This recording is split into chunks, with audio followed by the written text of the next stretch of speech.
And we're live. Good evening, everybody, on this Monday evening. Super hot today. So I don't go out when it's hot like that because I don't tack the heat.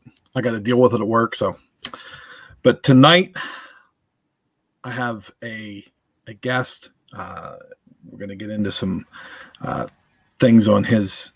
He's a creator, first-time creator, and we've been communicating quite a bit over the last few months, and he's got a book, a project that I believe in, and I wanted to bring him on and show or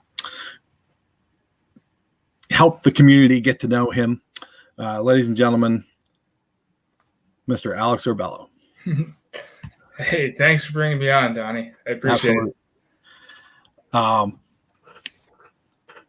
guess we'll get right into it. Sure, yeah. Who is Alec Sorbello? What's your origin story? What inspires you? Yeah, so I'm just, I'm like, I guess I'm an aspiring comic writer right now. That's it's definitely not my day job, but it takes up a lot of my time nowadays. So I grew up in New Hampshire. I grew up in the Boston area too. That's where I went to school, and I became an accountant down there. I started writing when I was already out of school. I kind of always knew I was going to write something since I was in high school. I never knew what, but I had like some sort of an idea about an alien invasion when I was in college, and I was like, all right, I'll get into it. And so I just wrote stuff down. Like it was like character stuff, or it was like story stuff, but there was no plot. There was just like I had dreams that were like alien invasion type dreams.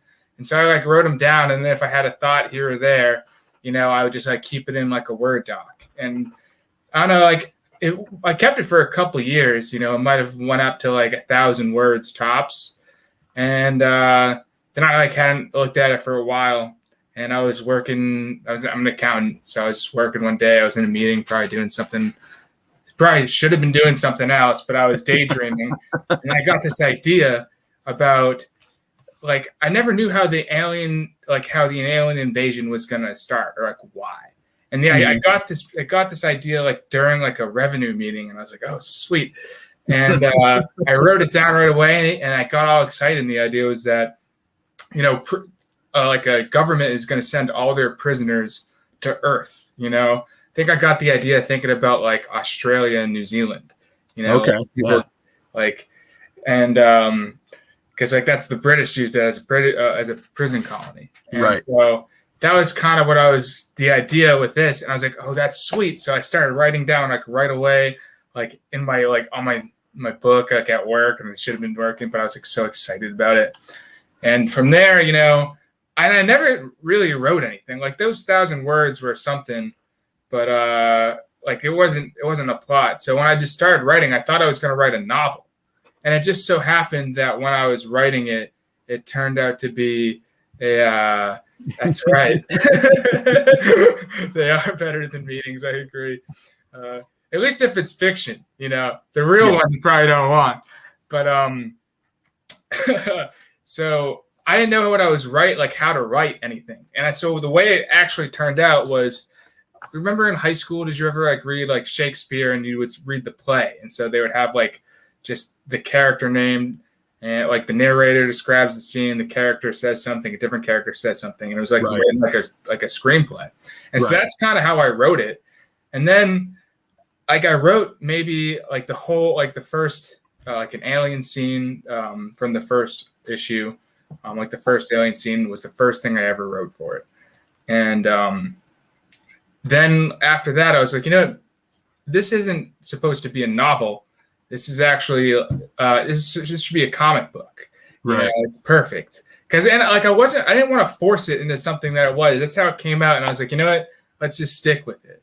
So that's kind of how it all started. Okay. All right.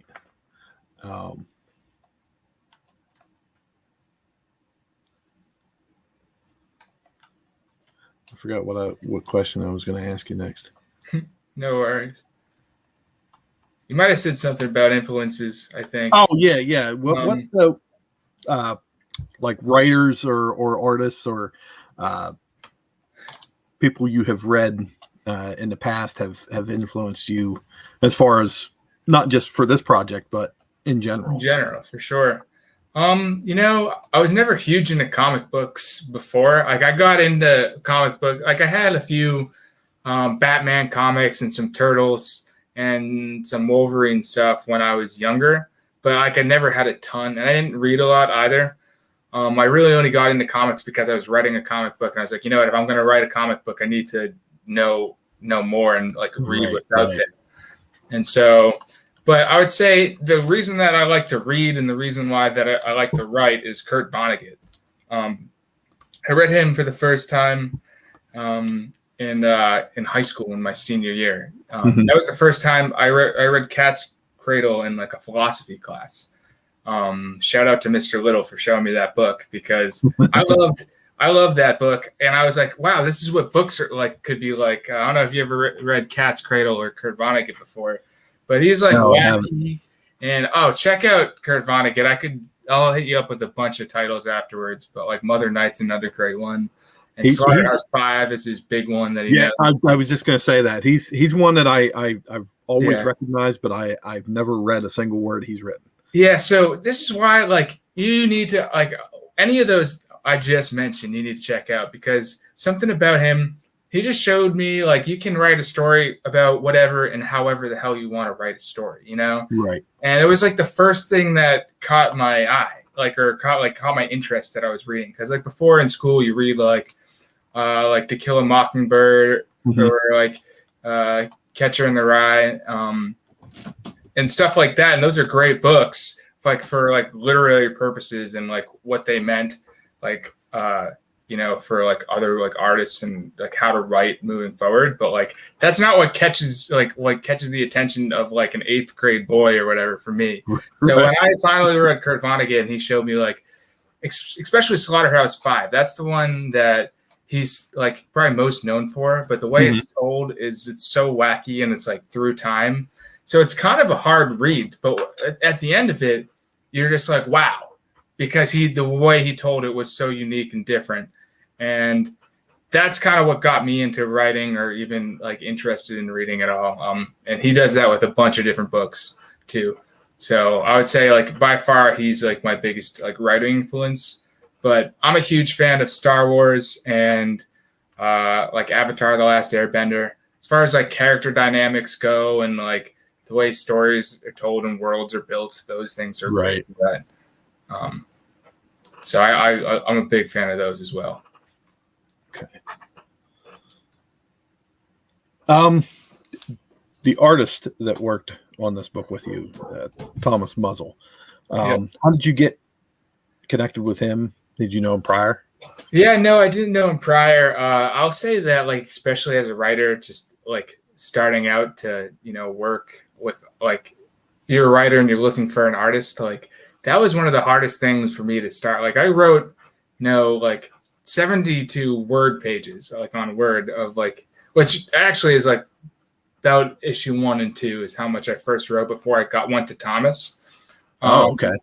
But I didn't know. I thought that was all going to be one issue until I was like started working on it, and I was like, oh crap, this is going to be 2 issues. But anyway, I found him on Fiverr, which is like a freelance website. Okay. And because I was just Googling, I was like, how do I find an artist as like comic artists and stuff like that?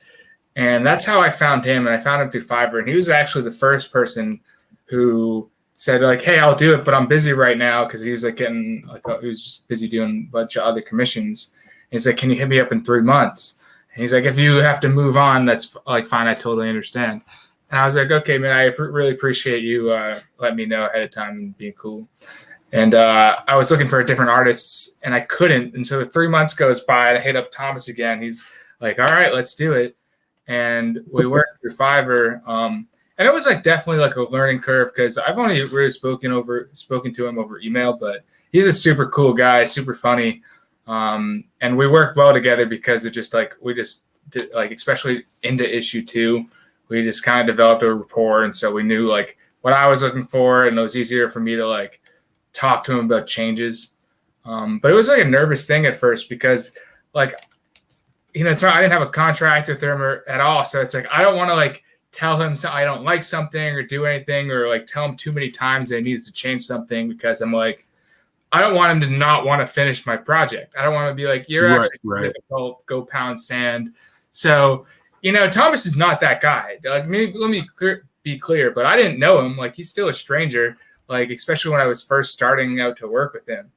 And so I was like nervous that could happen. So it was probably things that, not that it was like bad, but things that I wanted to change again and probably didn't change because of, you know, I didn't want to like bother him too much. But right. I would say, like, he definitely would have if I had just known ahead of time. Like issue 2, like we'd worked really well together, and it was a lot smoother process, and we got it done a lot faster than we got issue 1 done as well.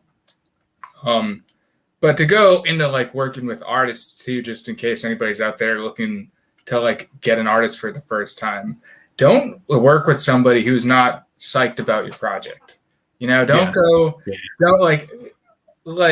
I was trying to work with this dude who is really talented, and so I need a new artist for issue 3, because the way I want to tell this story is I want to do it in sets of 2 for the first 6. So a main artist on each of the sets.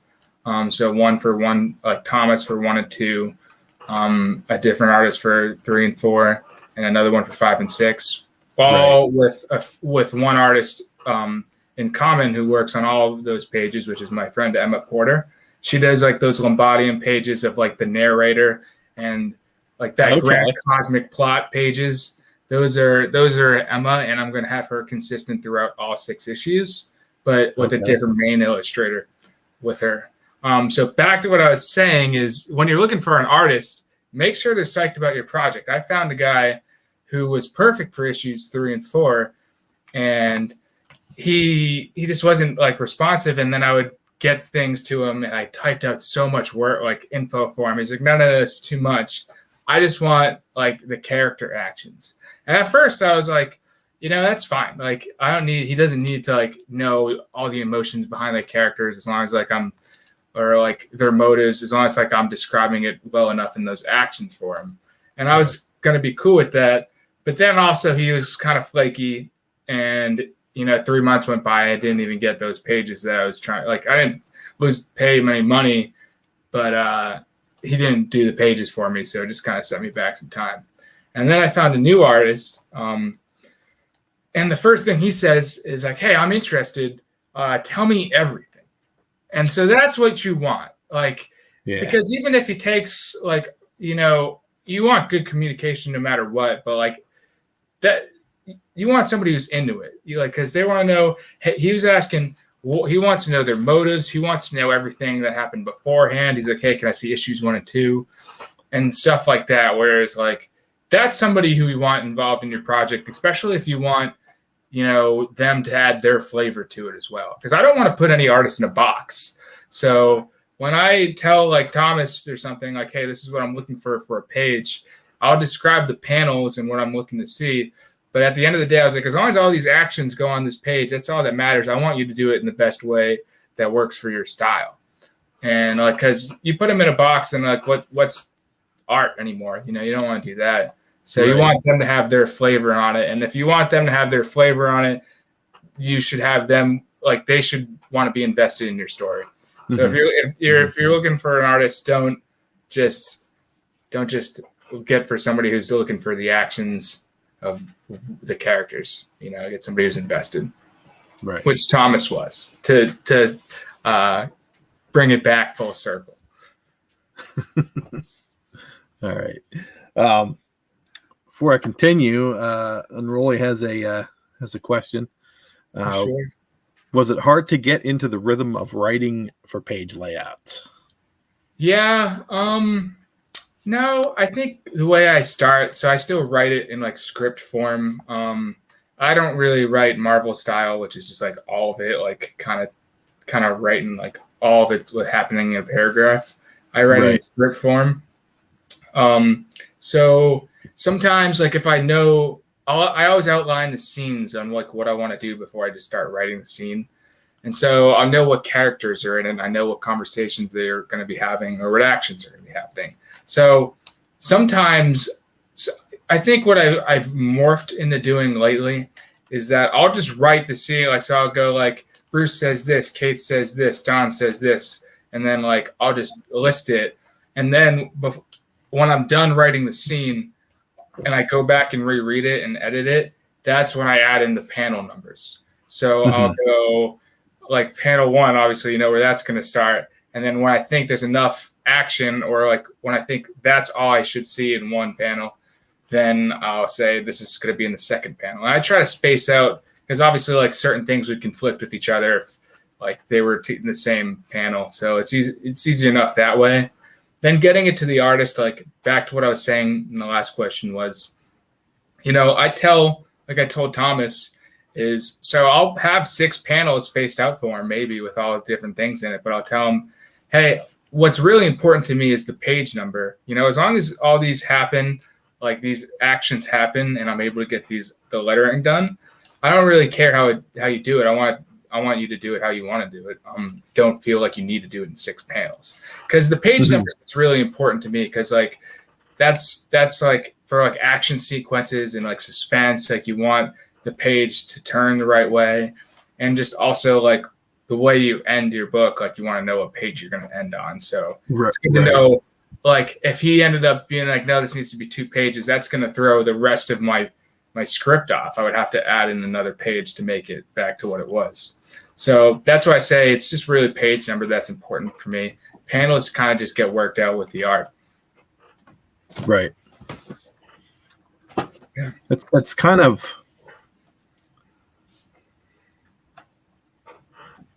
like what Unruly said about the layouts. It's a different format. Yeah. But like with what you're kind of reminds me of kind of the way Stan Lee and Jack Kirby worked together. Yes. Jack would do all this art. Stan would give him the idea of what he was thinking, and Jack would do all the art, and then Stan would come in and write the story afterward. Yeah. So that's a huge part of it. You know, I try to be very descriptive. Sometimes like I give the artist more freedom. Like sometimes it'd be like panel 6, like do you, like I say that sometimes in the script. Whereas like some other times I want to be specific on like, hey, this is what I want to see behind Gobatroggle's desk or something like that. Like, like stuff like that. So like, or what I want to see in the scene. Cause like, I like leaving Easter eggs just for me. Like sometimes I like getting descriptive. But it is like that because, you know, a lot of times you will write something, or at least I'll write something, and then I'll get what Thomas gives to me. And it's not exactly what I was thinking. And like, that's kind of what I want, because then I change it a little bit. Like I'll have to change the dialogue to work better with what he drew. Right. So it's not like it's not like it really, at the end of the day, the dialogue is accomplishing the same thing. I'm just saying it differently than I initially intended based on how he drew it, you know? Right. And that seems to just work out better because, you know, then I find out when I see those panels and I get an emotion or I get a feeling from looking at his page, and it just translates better than like him having to, you know, like translate a third time. Like my word, he translated my word, and then I translated his work back into my word again. So it's kind of like filters it all through and like the gyro lens, I guess. Right. It's a process for sure, right? Yeah, but it's fun, you know, working with different artists, being able to like see what they do, because like I like the fact that like it's not exactly what I'm thinking, you know. I want to give everybody enough information so I have my imprint on what gets put on the page, but it makes it so much better when they can do something that they enjoy too and like their own way. Right. Yeah. Right. I think that's what you know, the Space Station Z, Jonathan Thompson. I think that's why he goes for an artist based on what the project is. Yeah. He's worked with a couple different artists. Well, you know what it's actually, so that's why I'm kind of doing the different artists for issues 3 and 4. So issues 3 and 4 are going to be mainly on there. We're still going to see the characters we've been introduced to now, but we're going to see a lot more of the alien characters on the moons. Right. Right. So for the new settings and the new setting and like focal point in the story, we're going to have a new artist to match that. And the way it's kind of all told through this like grand cosmic plot of like, you know, beings with Lombardium, which is just like a universal knowledge type deal, which is like the person narrating the story. It makes it able, like, I felt like I can change the artist and have them do it like differently for different sets for the two, like every 2 issues. I felt like that'd be a real cool idea to be able to do it that way. And so I'm pretty excited to be able to work with more on the same series. Yeah. Got another question. How far ahead are you with the general plot? Oh, I know how it ends. I know how it all ends. More or less. So, you know, I've outlined everything. You know, I know everything that's happening for the most part through 6 issues. Because no matter what, I'm gonna do 6 issues. Like right now, I have the Kickstarter going, and if I can meet like my goals with this Kickstarter, and then like hopefully like have another Kickstarter and meet like my goal with that, it's definitely gonna like speed up the process of being able to get those 6 done. But no matter what, I want to tell 6 because, you know, I believe in the story and I think I can get it published. So I think I need to have 6 done to really be able to, like, I don't know anything about getting things published, just to be real, but I think I need 6 done because then it'll give me, like, I know everything in the world and the story and the universe will be fleshed out by then, and you're going to really get a feel with how I want to tell stories. Right. And you're going to like, we're going to be well into like the story where you know everything that's happening with all the characters by then. And so on top of that, like, it takes me time to get a lot of issues out. So like, if I'm 6 ahead of the game, it gives me a little bit more, more leeway. But I've mapped out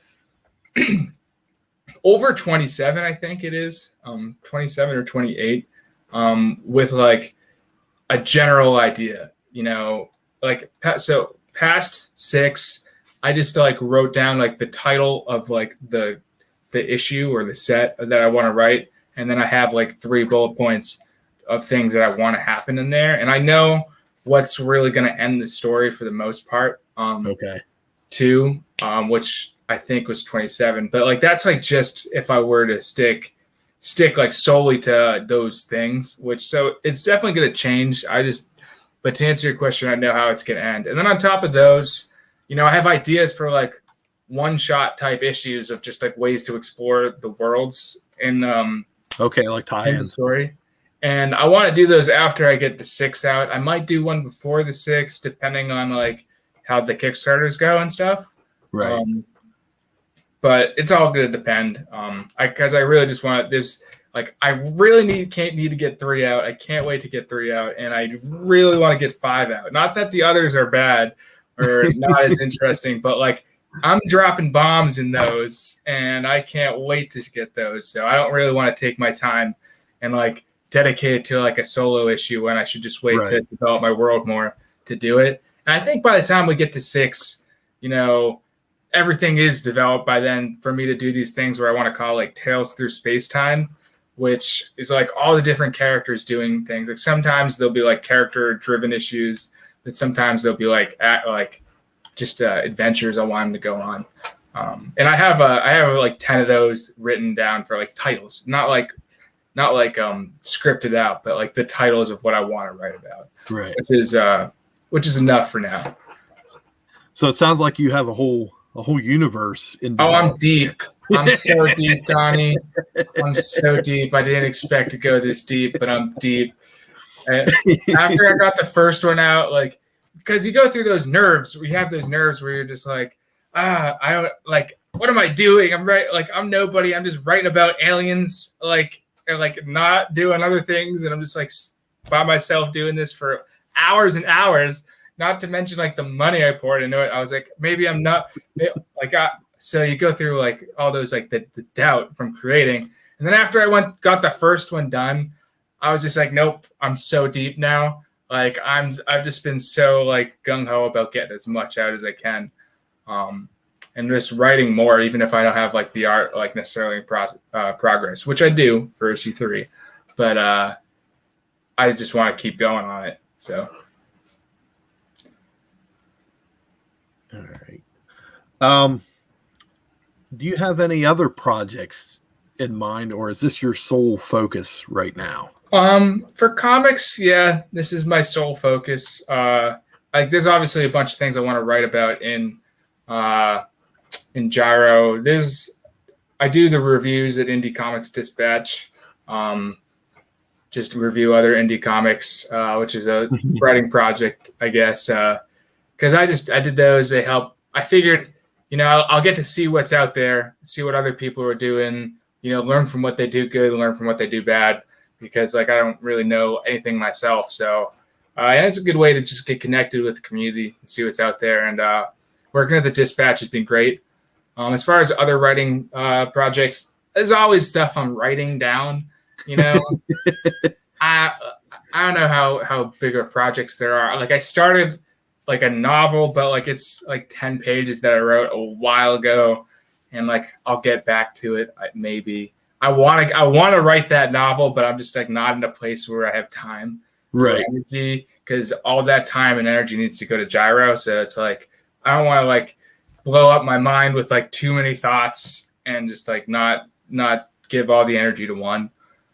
So hopefully, if I can get into a good place, I'll work on the novel more. And then I have another thing that's like a joke book that I want to write. And it's not like jokes, but it's like a big joke. The whole book is okay. The punchline at the end, right? It's actually a punchline at the beginning, which is the part. Okay. I don't know if you stay with it. If you stay with it, like I'm hoping like it'll work out. But that's another thing that like all my energy is just going to Gyro right now. So it's like that chest behind me right there is full of sticky notes on like things that I might write one day. Like, if I understand what's on those sticky notes when I go to pull it out, and I just don't pull it out and be like, what did I mean by this? Like, I have no idea, but there's thoughts in there if I ever get to them. Well, I know J.R.R. Tolkien was kind of like that.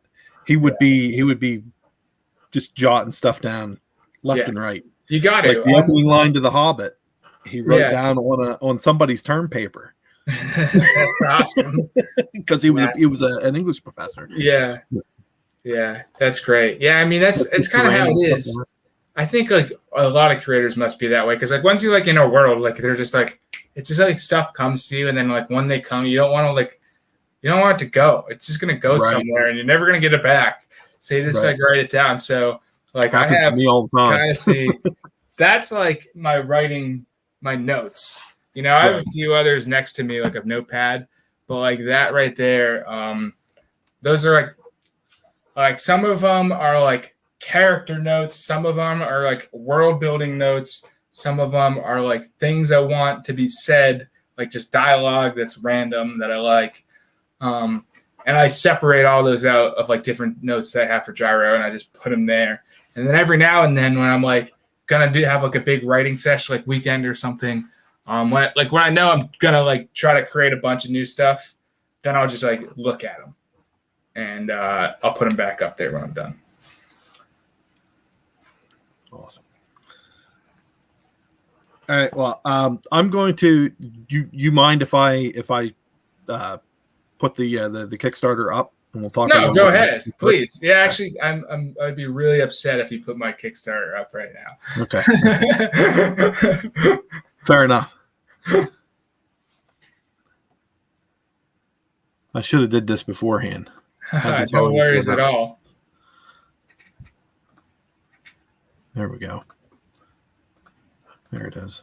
All right. So. Oh, we're getting there. I should have mentioned this. That the title of Alec's book is The Gyro Universe. on the frontier of the alien apocalypse, as it says there on the Kickstarter. So he's pretty close to 50% funded. Hopefully by this interview and some other ones that you have lined up this week, you can at least get over the 50 hump. Yeah, you still got a lot of time, right? Yeah, we're 7 days in. So now I think 6 days and some hours. That's what it is. I'm feeling pretty good about it. Like we had a great first day. It's been slow the last couple of days, but I'm going to actually see the band Fish over the weekend. I'm going to Atlantic City, so I have a couple of copies of the first one that I'm going to be bringing in, some T-shirts that I made. Nice. Hoping we get some eyes on it there too.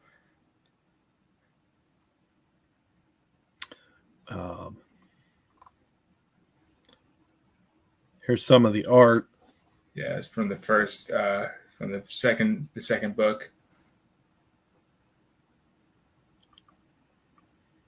Yeah, when I reviewed, should I mention that?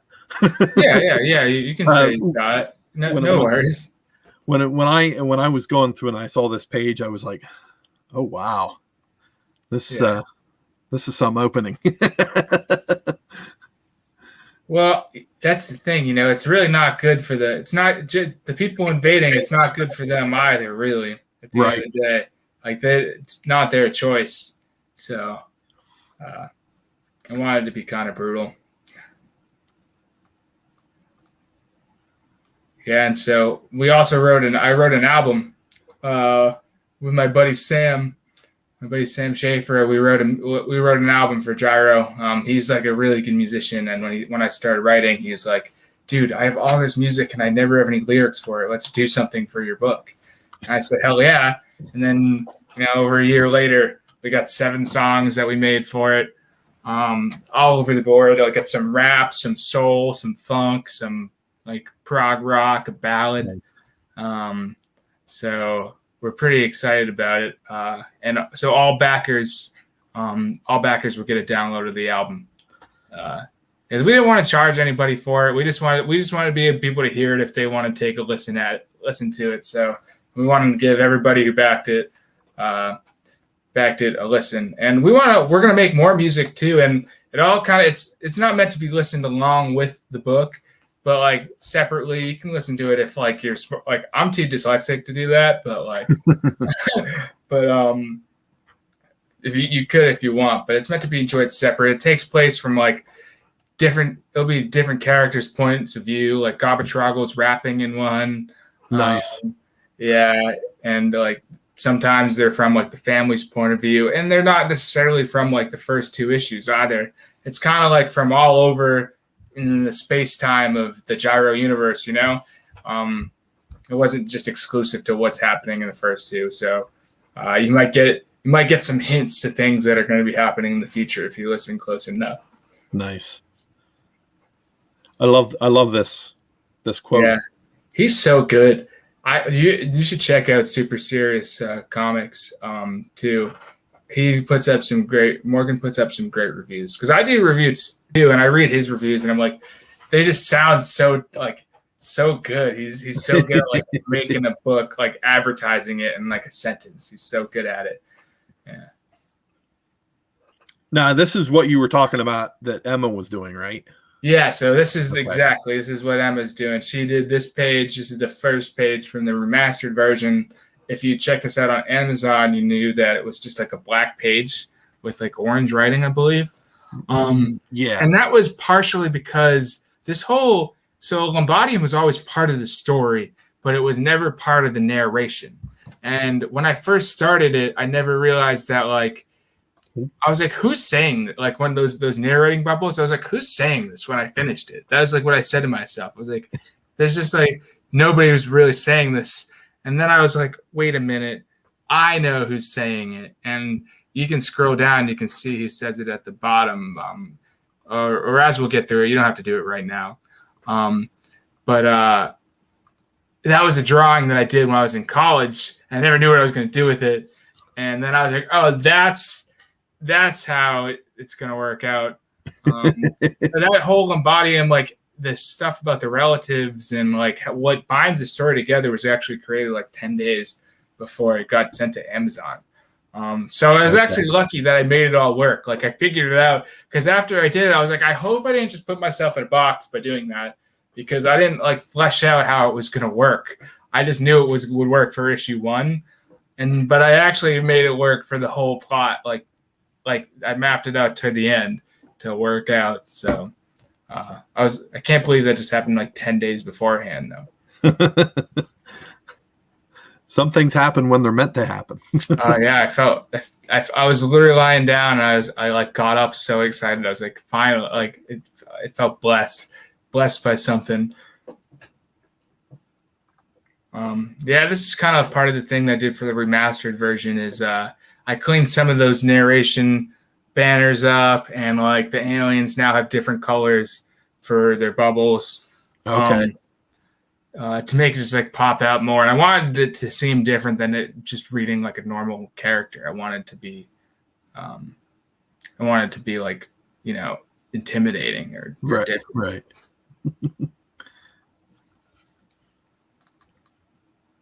More vibrant. Some of his panels, like this one here, the close up on the eyes. Yeah. It's like, yeah, that's really good. He those were, I think, actually the first pages he drew, maybe. Were these pages, or maybe they weren't. Because this scene right here, so this is like a scene from the first issue. This scene right here was like the first scene I ever wrote. I mean, I rewrote it a ton of times since then, but like the whole actions of these scenes was the first thing I ever wrote. Like I was telling you, the idea from The Office was this scene. For my meeting was this scene right here.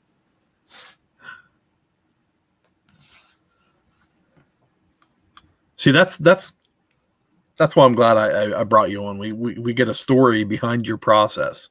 Yeah. Well, no, it's good to talk to you, man. I'm glad you had me on too. Thank you. But yeah, I love these panels like that. Like this top panel right there. Like I didn't expect him to draw it that way, and I was like so happy he did.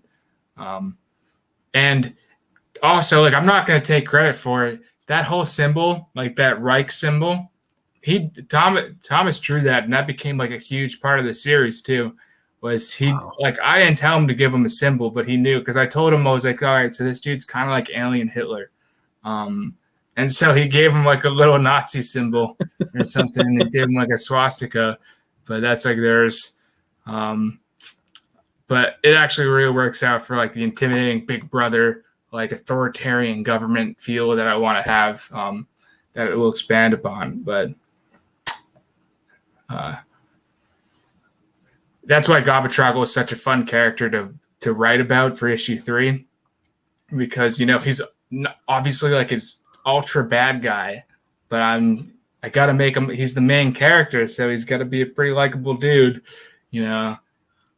So it's gonna be a great like anti-hero right.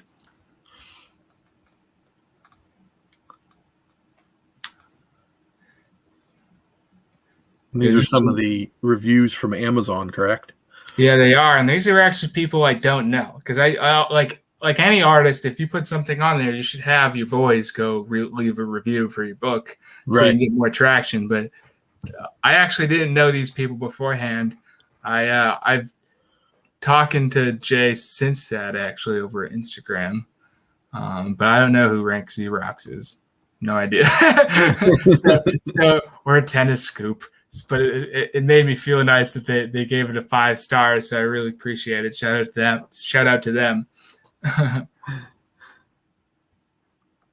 Yeah. Brief taste of issue 2. There it is with those eyes again. Yeah, you know, and he did a good job at making, you know, the alien with Lombodium is like what that blue eye signifies, is he has Lombodium, which is that universal knowledge that I mentioned briefly. So he did a good job, like, and he's like he's a good alien as far as we know. He's good now, maybe, and he did a good job of making his eyes softer, and Zenith is like a younger, like meaner, intimidating one. So his eyes they're sharp around the edges. But some of the art Thomas did for issue 2, like I love this panel too, and see how that orange is coming through. This is what I was telling you about. In issue 2, we have you'll see at the beginning of issue 1 how the page, like in the fire, went from that fire into the orange page of the second page in issue 1. Mm-hmm. And this orange seems to be seeping out of the back of that panel. And you'll see it in other panels too as you get through issue 2. And it was kind of something that the colorist did on his own. And I kind of leaned into it. I was like, listen, I like what you did with that orange.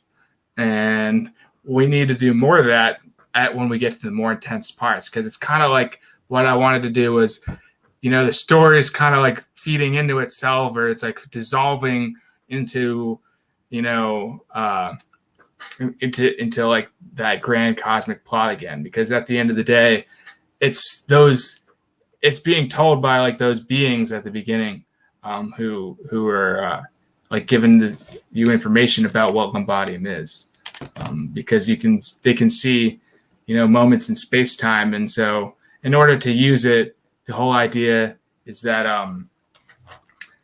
that being at the beginning is teaching another one how to use Lombardium by telling the story of this invasion. So that's the idea, if that makes sense.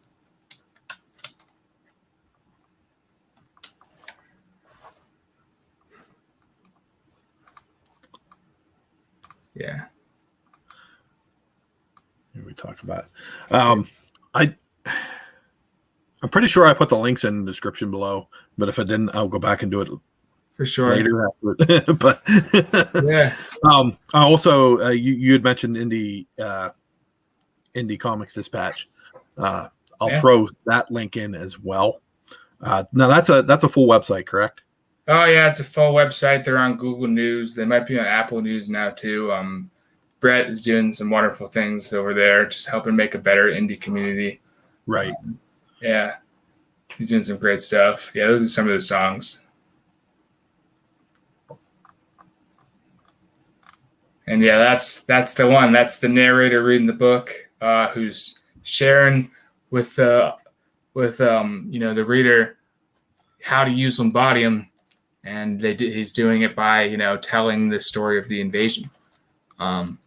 And that was also the doodle I was telling you about. Like I drew this as a doodle on my own. I was like, that's who's telling the story. And then I was afraid. I was like, did I put myself in a box by having like some cat with some like superpower, like reading the story? Did I do that? And then I actually kind of figured it out. I really did figure it out how I'm going to make it all work. And you're going to start seeing how the pieces get put together in issue 3. Some of the stuff with the cat will start making more sense. And this is just the team, Right. So obviously Thomas, he's so funny with his bio. I was like, hey Tom, I was like, hey T, can I have a bio? And he of course is goofing because he's a funny guy. What was that hockey puck?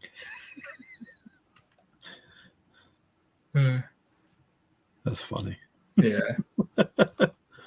Yeah. Emma I went to high school with. We had like ceramics class together, and and other art classes, so we've always gotten along since then. Sam I went to high school with too. He's the guy I work with the music. He's like all the music behind it. So we work together, I storyboard the songs. I'm like, hey, I want to write like a rap song, but I want Garbatrago to write the rap, and then I want it to be like a soul thing at the end. And then he'll be like, all right, let me get a demo for you. And then I'll give him some time. He'll give me a demo. And then I'll be like, oh, that's perfect. And then I'll start writing the words to some of the songs. And that's kind of how we go back and forth. But he does all the music for it. He's so good. The drums, the guitar, the mixing, the singing. He's phenomenal. Very nice. Nietzsche, yeah, I met Nietzsche through Thomas. Thomas found him somehow, and he's the colorist I've been using. He's really great too. Eric Gay and Andy Poole I met together I was actually doing a review for Indie Comics Dispatch. I reviewed Eric's book, Stray. I don't know where you can get it, but I would look it up because it was a great book. I gave it like a 4.5 or something, which I've only given like 3 scores over a 4. And I thought his was great. And so I hit him up because he was one of those guys who does all the like art. He does the art and he writes. So anybody who does that, like, I respect. That's so much time. And it was good. Yeah. So I hit him up because I wanted him to do the art for issue 3. I thought it would have been fun. And he's like, man, I'm way too busy to do the art, but I'll do a cover for you. And I was like, okay, let's do a cover. And so he did. And then, so he did this cover right here. Right here. This is what Eric drew, and Andy Poole is his colorist, and he was the one who does the sweet space stuff. And so again, it's like a different interpretation. Like, you know who the characters are, but just drawn in their own way. So he was great to work with too. Super friendly dude, and he's really good at what he does as well. Same with Andy. They're both awesome guys, and they're great at what they do. So it's cool meeting those guys. Like, and that was through the Dispatch. Like, I hit him up afterwards. I was like, hey, dude, I loved your book, and I would like to work with you. And I'll probably continue to use him for covers. And shout out to Emma, by the way. She does the cover for issue 2 as well as the Lombardi pages. Okay. She did the cover. And she's going to have another page in issue 2 that you haven't seen yet, because I also haven't seen yet, but it's going to be done by the time the Kickstarter is over. Okay. Adam is he's the new artist for issue 3. Okay. Just started working with him. He's gonna do some great work with us too. I'm excited. And then Comics Wellspring, we'll give them a shout out too, because you can print pretty cheap there, and like they're really great at working with. They care about the indie community, and like they'll help you out. Like, so I did it on Amazon first because I thought that was going to be the cheaper route, and in ways it kind of was, and it was easier for me who didn't know anything, help prepare me for this Kickstarter. But one of the main reasons was like printing and shipping costs. Well, they printed this for like $350, which is like as cheap as you're going to get. Like, I think I printed 75 of them only, and they printed this for $350, which is like as cheap as you're going to find. I think that's what Amazon was. Right. If you find cheaper, let me know. I mean, but I don't think you're gonna. And they also do that 15% deal for people who do Kickstarter, Indiegogo. And like I said, they will reach out to you. Like, I messed up my page, and the person knew that, and she hit me up, and she's like, "Hey, this page seems weird. Do you want to fix it?" And I said, "Yes, thank you so much for not printing all these books and like saving time and money." And so I would recommend them pretty highly. Yeah, I know. I've seen a lot of guys have used Comics Wellspring. That one, and I can't think of the other one. Good quality. It's good quality stuff. Like, this isn't a joke. This is no joke page. Like, and the color's good. I don't know. The color's good too. For the Amazon one, it definitely, like, the colors did not come out as well, and the colors here are way better. Pretty excited to be printing on these guys this time around. Some more art. I'll show. We get one more cool page in here, and then we'll take it off. Yeah, this is a good one. Some more of that prison action. Yeah. I love those panels with the spaceships.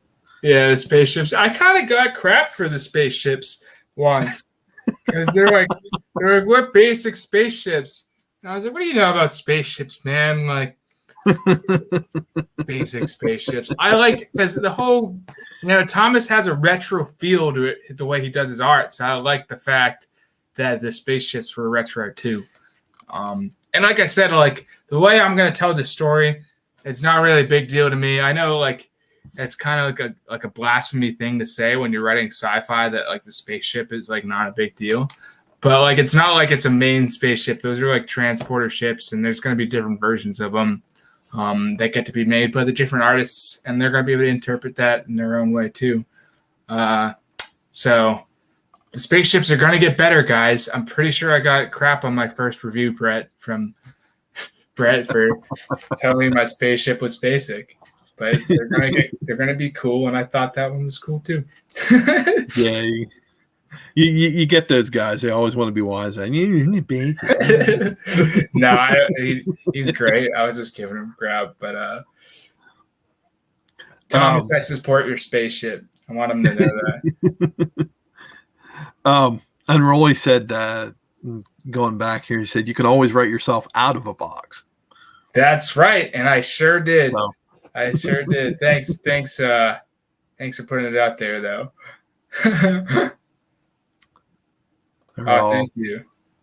Thank you. So, all right. As I said, I'm pretty sure I put the links in the down in the description for Alex, for both the Gyro Universe Instagram. I think I put one for your personal Instagram too. Okay. If that was all right. Yeah. And the Kickstarter links. Sure. I don't know. Is like if I guess if somebody misses out on the easy fix. There's still time. We got 23 days. Right. We got 23 days, so we won't have to worry about it. But I'll figure out ways to get it out there. You can always DM me. Like I'm always gonna have copies. So if you DM me and we missed the Kickstarter, I would always be able to do it via PayPal or something, right, and we'd figure it out. Definitely never gonna be prevented from getting an issue in someone's hands, whether it's digital or physical. Something I can definitely solve. But Kickstarter's up for 23 more days. You can find a bunch of all my information about the series. I talk more about different things in depth too on there as well. And you can get links from there from my Instagram, which is just my handle is the Gyro Universe. And that's the best way to get information. Or from Donnie, because he's like my number one support team right here. So I appreciate everything you do. Yeah. I guess, do you have any closing remarks?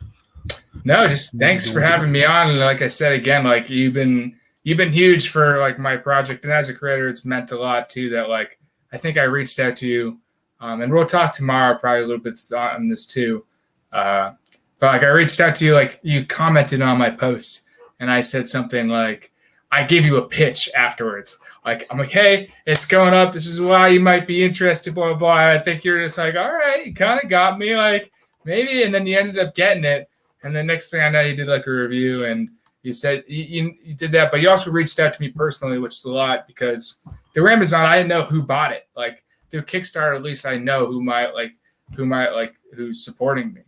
Right. Who my backers are. Like, through Amazon, I didn't know. So it was huge for you, too, to not only just reach out to me and tell me what you thought about it, but like tell other people. Like that's like the pinnacle of being a creator, is like having like, because you were like basically you're not a stranger anymore, but you were a stranger, get into your work and then also tell their friends about it. And so it's been awesome getting to know you, man. I really appreciate you having me on the show. Absolutely. Excuse me. I want to thank you for coming on, talking about the project, letting the community get to know you a little better, and I want to thank the two gentlemen that popped in and watched the interview, and I want to thank everybody who checks it out on the rewind. Occasionally, seems like my live streams get a little more attention than my pre-recorded videos. Yeah, much to my chagrin, because there's some stuff that I do like this one coming up that I would like to get some attention. But anyway, hey, I'll share it. You can count on me to share some stuff. I'll keep an eye for what you're putting out. All right. And yeah, thanks for the two guys who are watching too. I appreciate your support. I know Unruly really has my back already, so I appreciate that. All right. go check out that Kickstarter.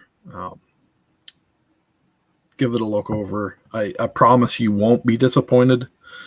And this has the Mastodon's seal of approval. So I guess take that for what it's worth. Thanks again, Donnie. I really appreciate it. Absolutely. In the meantime, keep reading, keep collecting, keep sharing, and keep reading. All right.